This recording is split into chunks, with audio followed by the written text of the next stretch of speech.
Hvad hedder du? Jeg hedder Johan. Johan. Og du er her i karateskolen, kampe-skolen. Ja. Er det fedt? Ja, det er virkelig fedt. Hvad er der fedt ved det? Du lærer meget, du lærer disciplin, respekt og alt. Bliver du også god til at slås? Ja. Men går du så ud og slår alle mulige folk oven i hovedet, eller hvad? Det gør du ikke. Nej, det er vel også en del af det, ikke? Det er, man netop respekterer andre folk på den måde.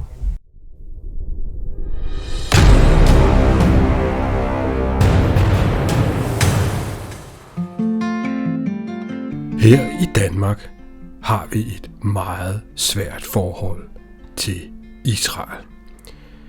Det bliver af mange set som noget værre noget. Men hvordan bliver Israel set indenfra? Det tager jeg en lang og inspirerende samtale med hr. Raffi Liven om. En af de måske største krigere i verden. Raffi har kæmpet i Youm Kippur-krigen, i Seksdageskrigen og derefter i hele verden.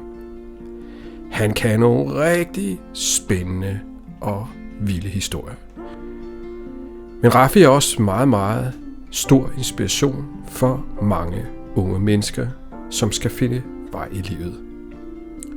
Hør her om Raffis fantastiske liv som mester Israel i hele verden.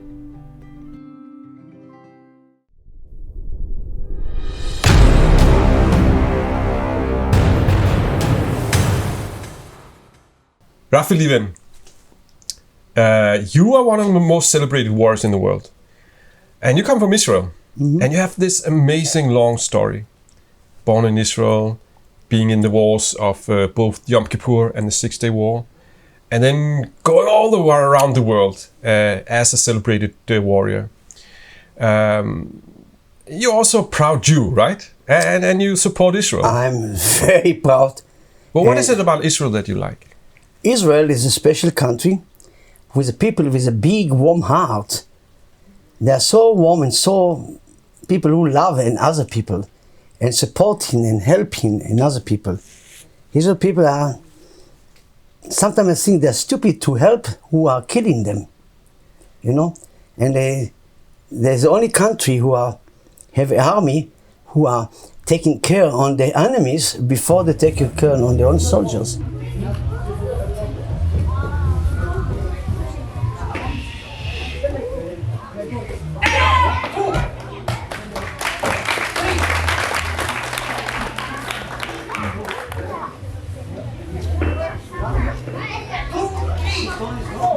It's very hard stone.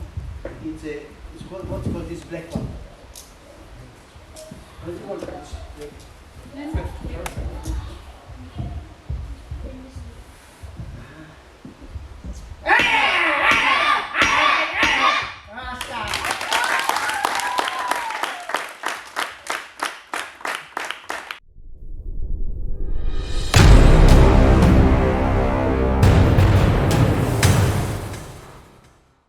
What is it about Israel that is so good? Because I mean, everybody's.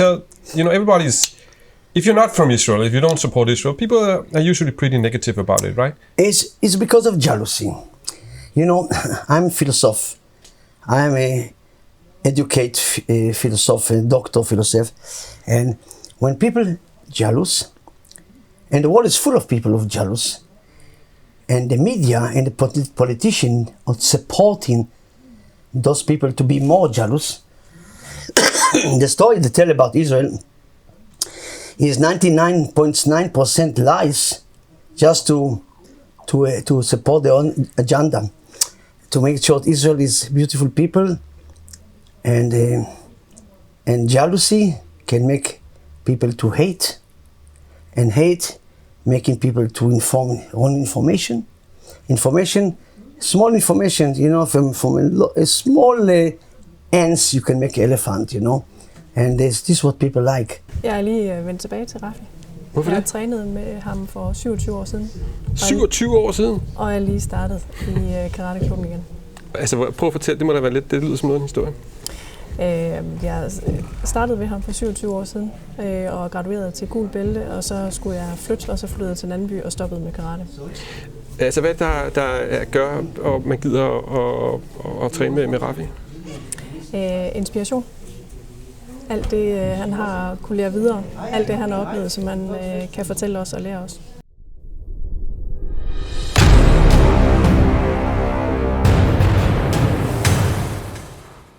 From a Jewish perspective, I mean, isn't it something also that sometimes we're pretty paranoid, right? Because everybody, they want to kill us. No. But isn't it, I mean, don't we see enemies everywhere? I think it's opposite. I live not paranoid, but ready to defend myself anytime and in the middle of the night also. I have my own knife and weapons and sword and everything because I like this, because it's part of my life. But, we are not paranoid. We have experience. It's not paranoid because if you really have the experience, when you take a drive in the West Bank and suddenly 100 people throw you rocks and stones over you, you don't have to be paranoid. It's a fact. And if you go in Jerusalem and suddenly somebody runs with a big knife and stick you in the back or cut your throat or try to do it also, and then here you have two choices: to run away and survive, or fight back and survive, or fight back and die. So we have experience. It's not nothing to do with paranoia, but the people around the world don't understand what it means Muslim watching Jew. Muslim don't want Jew to exist. Not only, but in the country is not their excuses. They have ambitions to destroy Judaism. Like what Hitler did, the Muslims are doing the same. And I repeat, some people say, but not all the Muslims are like this. We have Arabs are now beginning to warm up to Israel, and we have every Arab who are Muslim who don't like Jew. They are deeply in the education from the day they're born. They teach them to hate Jew, and you cannot change it.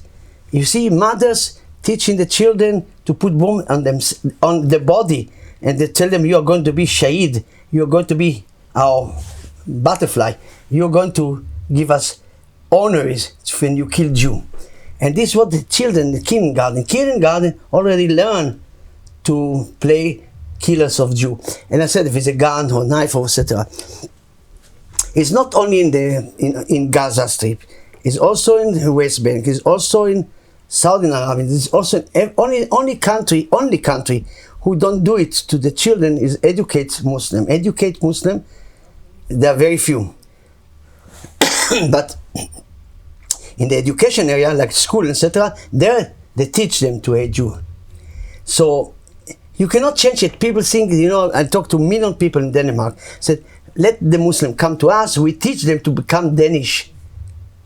It's the biggest jokes I never heard in my life, because this Muslim enjoying the moment when the Christians people are so naive to give them, and they are celebrating. I know the Muslim day face to face. I eat every day with a Muslim, with a Palestinian family. They tell me straightly, this Danish, they are idiot. We live here like a paradise. We receive our money from them. We pay tax, but we receive 3 times back because of the special rules to support Islam. And you go and see what they're doing to children, Danish children. They take them to a mosque and teach them to love the Islam. Og hvad hedder du så? Jeg hedder Saren. Saren, okay. Og du går også her på Raffis karateskole? Ja. Er det sjovt? Ja. Hvorfor er det sjovt? Man lærer mange ting til respekt. Man lærer, at man får nye venner, og det er ikke sådan kedeligt. Man lærer altid nye ting. Det er ikke bare, hvor det altid er det samme ting, hvor du skal. Man lærer meget. Men hvis man var i en anden karateklub, så vil jeg nok tænke på, at man ikke lærte så meget, som man lærer her. Så du lærer rigtig meget, føler du? Ja. Altså både omkring teknik, men også omkring, hvordan man er som menneske? Ja. Hvad betyder respekt for dig?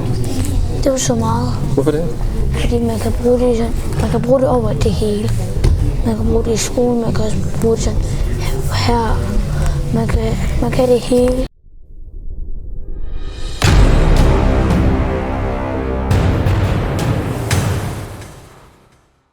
me idiot, call me naive, call me Call you good an man, idealist, big heart. I love people.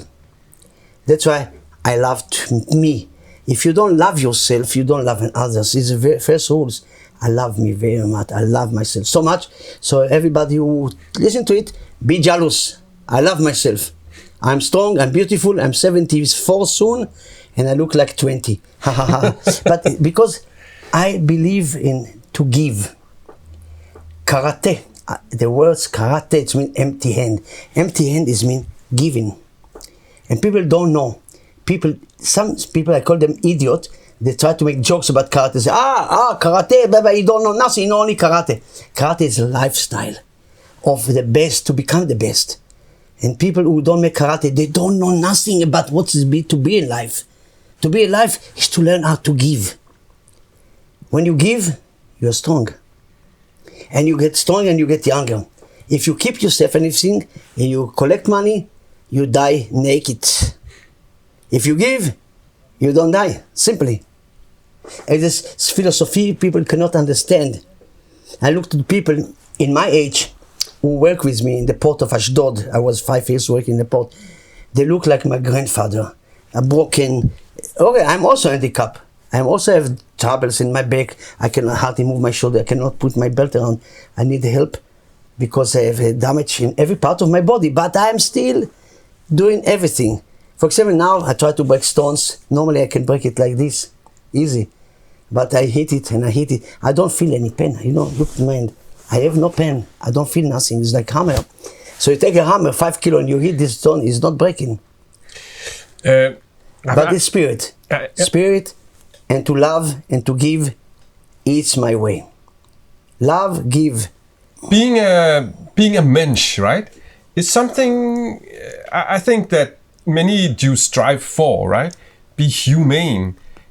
And it's also maybe, I mean, many Jews I meet who are, sometimes they may maybe be a bit corrupted, but everybody wants to be a nice person, right? Even the most, celebrated warriors of the Israeli, they have a good heart, right? They have a great heart. But at the same time, we have also something, honestly, the last 2 generations, they educate themselves to be chutzpan. You know chutzpan? Chutzpan? Ignore. Everybody believes they are the best. But it's not only in Judaism, not only in Israel, it's everywhere. And everybody thinks about money. It's not only in Israel, it's also everywhere.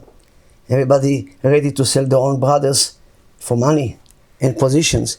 And true. I'm very, very lucky to choose my career to give, to help people, to teach, fighting. I'm going in 10 days from now, I'm going to be in Romania to teach around 1,000 people.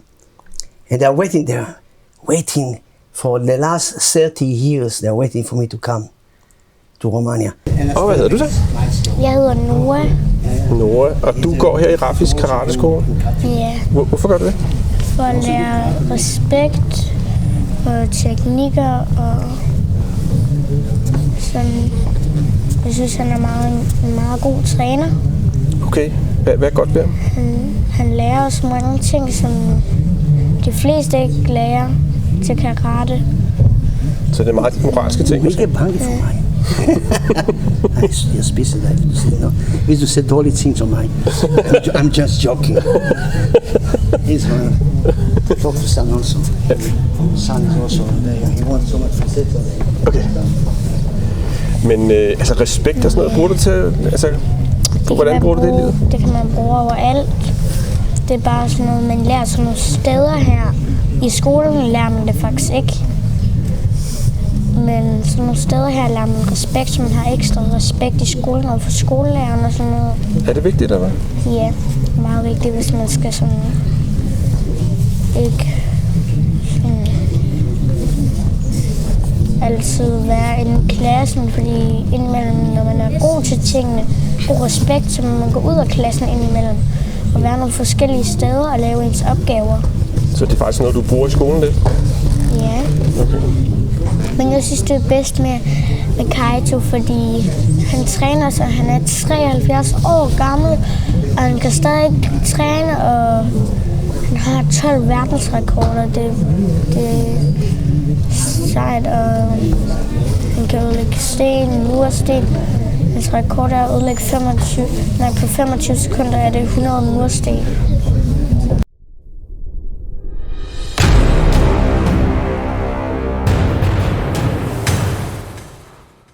Okay, Raffi, you were one of the front soldiers of these, these famous wars of Israel.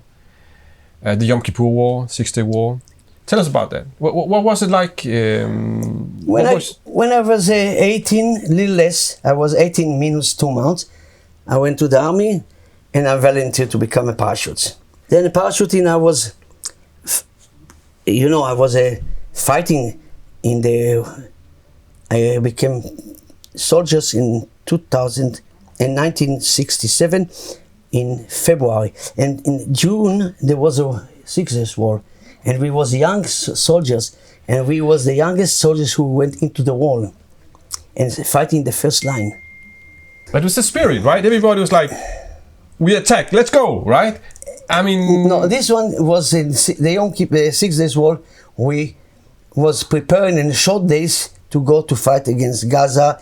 In Gaza there was no Palestinian. There was no Palestinian. I repeat, there was no Palestinian exist. We fight against Egypt.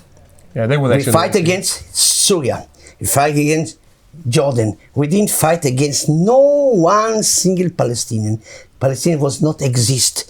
Is another lie of a media and built by politician.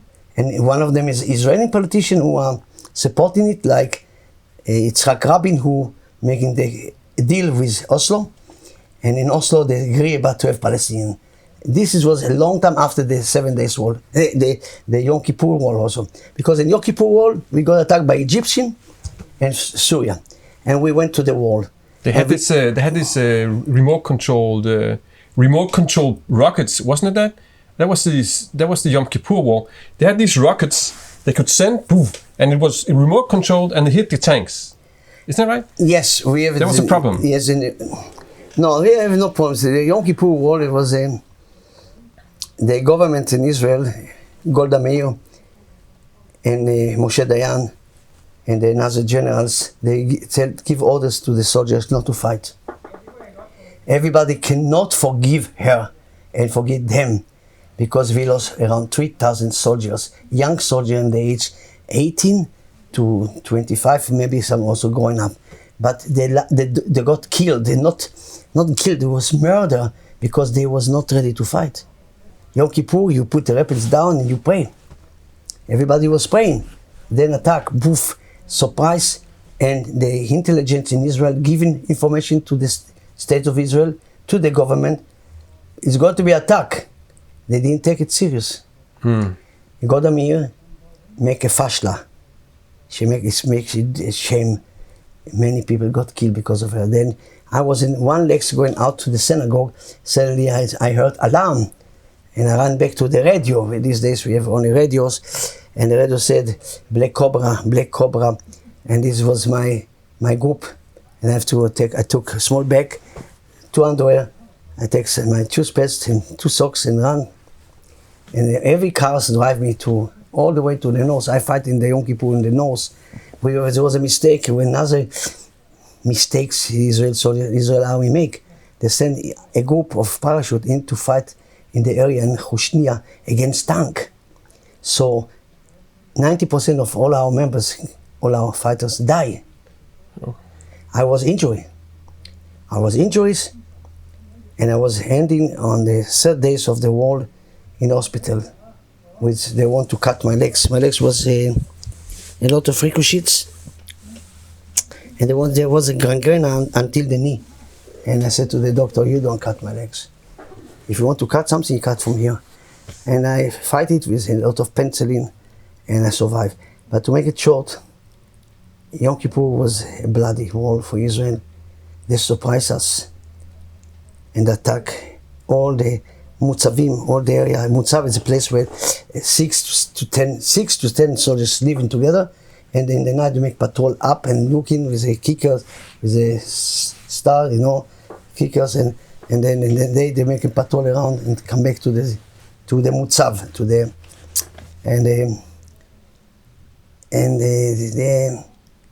it was terrible. You lost a lot of brothers. Everybody died. So now we stand up and start fighting like lions. We push them back to the same place. So all the desert was full of shoes. The Egyptian fighter ran away. The Syrians, we take down a lot of tanks. More than 400 tanks we take down. How did you do that? Tanks against tanks is a very fantastic fight. They hit the first one, the last one is take one by one. It's running system. Yeah, so it's very strategic. They cannot run away because they go after each other. And how do you mentally survive such a thing? I mean, we become as fighters, as soldiers, ready to defend ourselves and our family and our country every second. Og hvad hedder du så? Jeg hedder Karl. Og du går her i karateskole, hvorfor? Ja. Hvorfor gør du det? Hvad er det fedt? Jeg synes, det er super fedt, fordi du lærer respekt og disciplin. Ja, og du lærer kampteknikker, så man kan forsvare sig selv. Hvad giver det dig så med de her, altså det her med respekt og disciplin? Giver det dig noget som menneske eller sådan? Ja, det gør jo, giver dig bedre værdier, fordi respekt og disciplin er jo vigtigt. Altså det vil sige, du bruger det ikke kun her i skolen, du bruger det faktisk også ude i verden, kan man sige? Ja. Men okay. Altså, men det er også sjovt, er det ikke? Er der jo, ikke det er kammeratskab og sådan noget? Jo, præcis. Ja. Hvad betyder Raffi for dig? Han er en god træner og en god ven.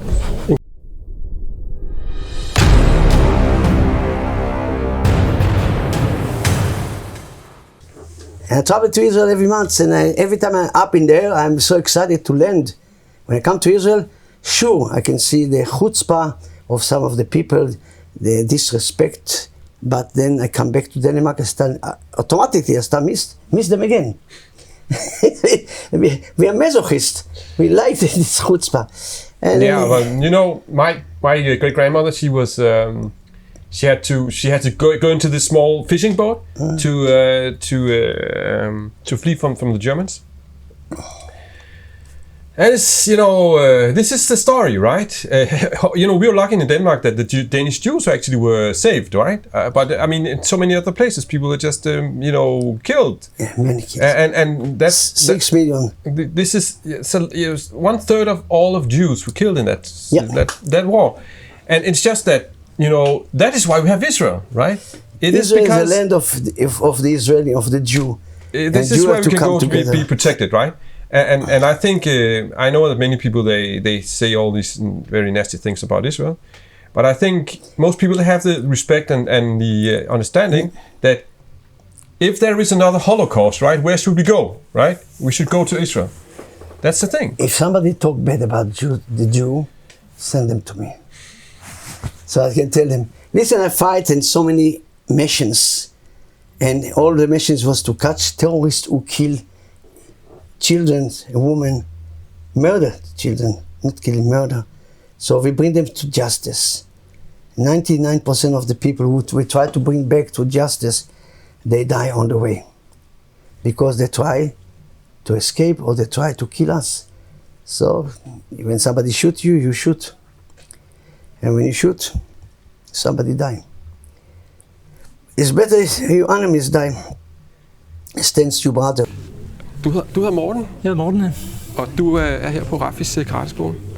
Du sådan har prøvet at faktisk dyrke karate i mange år.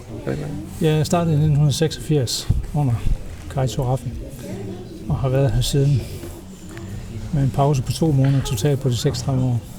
Så du har gjort den idé. Hvad så som en mand, ikke? Altså, hvad er der fedt ved karate? Hvad betyder det for dig?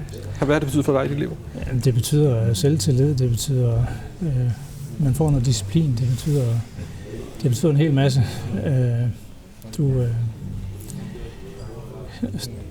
Du kan fornemme det, når du bevæger dig ud blandt mennesker, og sådan noget, at du har en selvtillid og kan klare enhver situation. Ikke? Og, altså, det er jo både mentaltræning og fysisk træning. Ja, præcis. Så det og det kan folk omkring dig også mærke. Så jeg har aldrig nogensinde brugt det uden for træningslokalet. I alle de år, du det har ikke været nødvendigt, nej.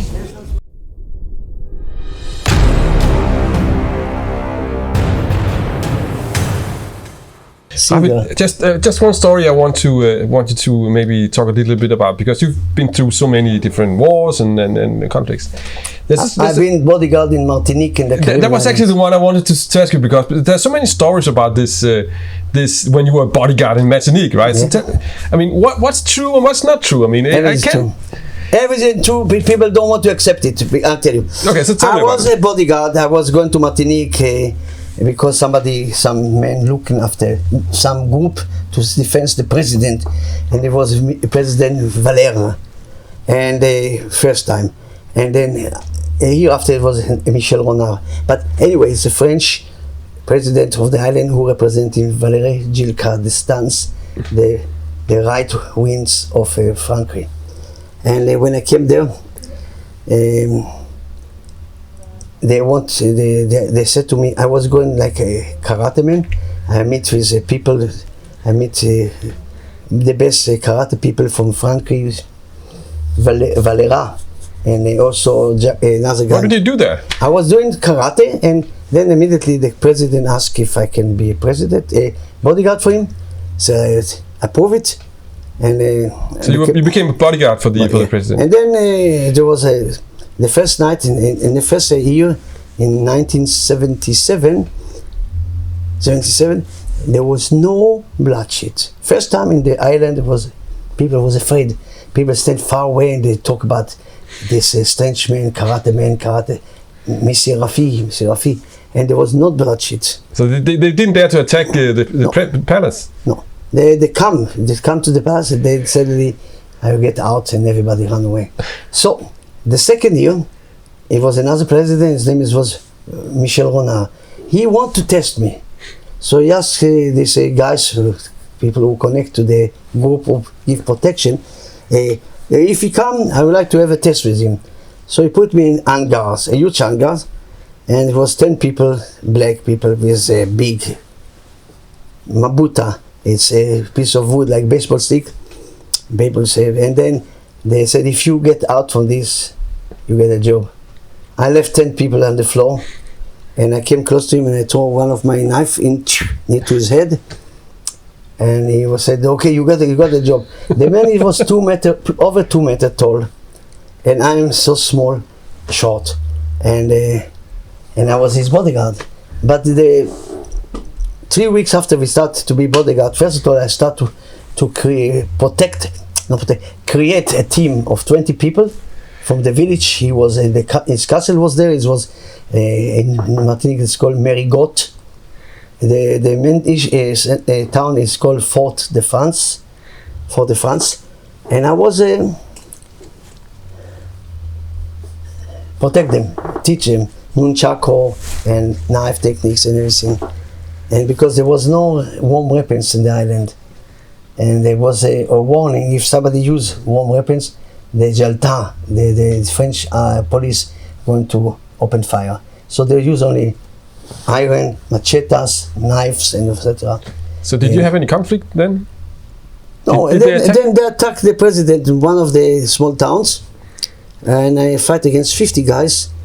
I beat all of them, but some of them ran away, some of them got beat, and the president, I put him in the car.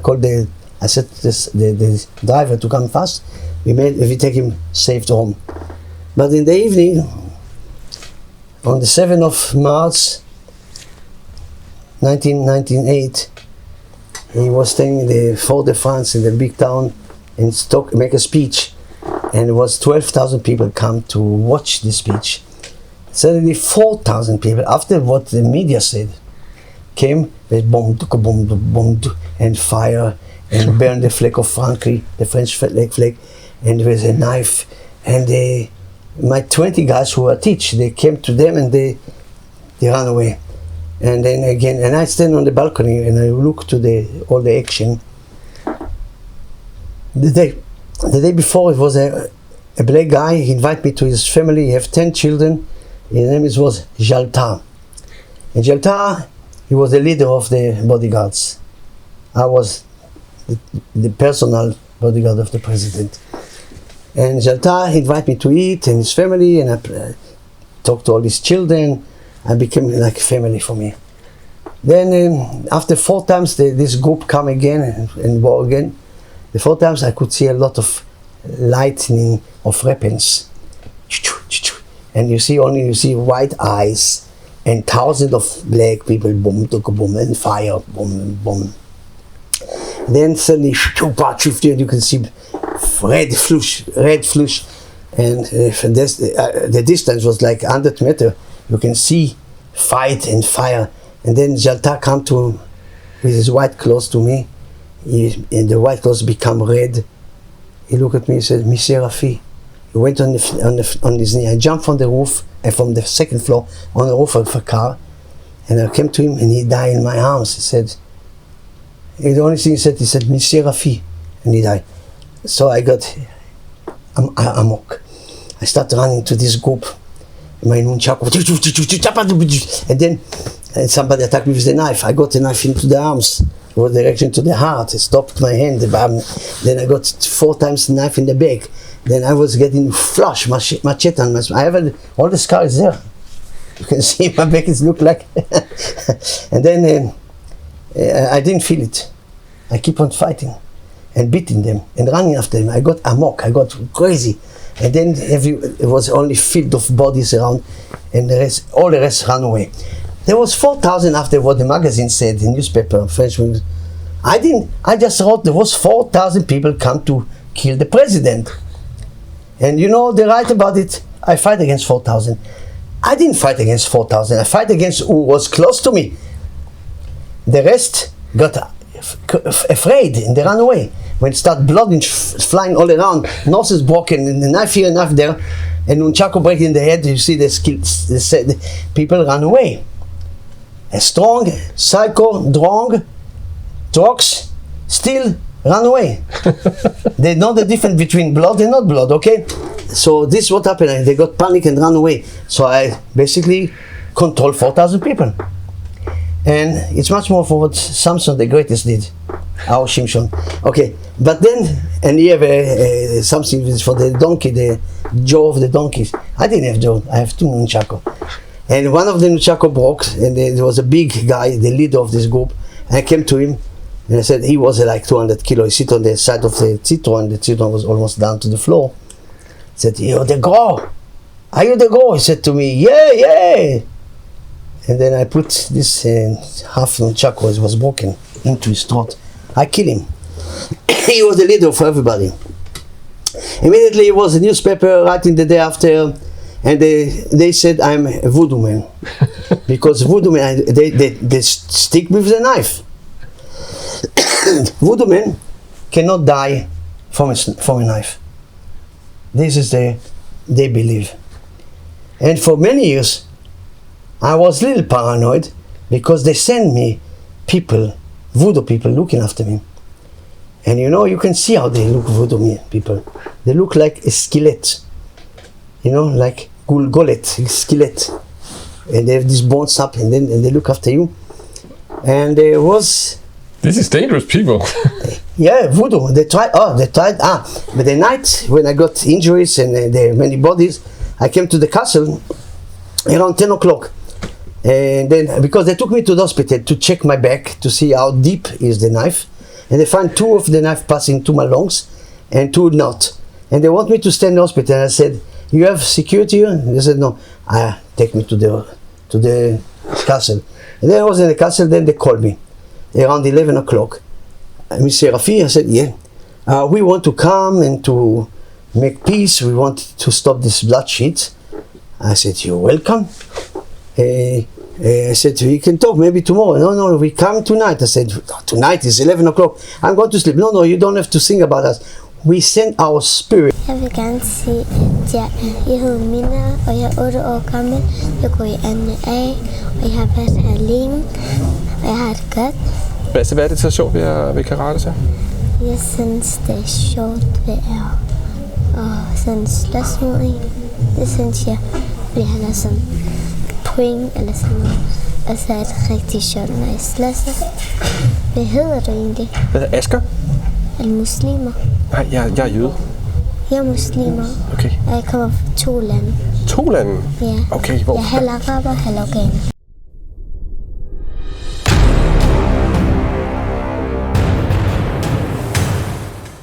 You're the real David, huh? That's the thing. That's the way. I was thinking about it. You know, because the way Jews, the classical Jews fight, right? It's the David against the Goliath, right? Yeah. It's the little guy against the big guy. But you look at my... This is the story, right? Look at my stamp. David star on the wall. David star on the floor. David star everywhere. David star. And this is people, they're coming in Muslim to practice. You know, all these children, they're Kurdish Muslim. Yeah, I know. So you asked me, are you Muslims? And no, I'm a Jew. So okay. But you can say easily, I'm a Jew, you're very proud, because no one can dare to do nothing with you. But to make short, I love people. I'm going to leave. I make 12 world record. I'm going to make 1 more world record. I'm going to live for all who hate me, 181 years. I'm going to bury all of you guys. Remember it. Anyone who hates me or don't agree with me, welcome to stay with me 181 years. Okay? I wish you all the best, guys. Those who don't like me, I love you.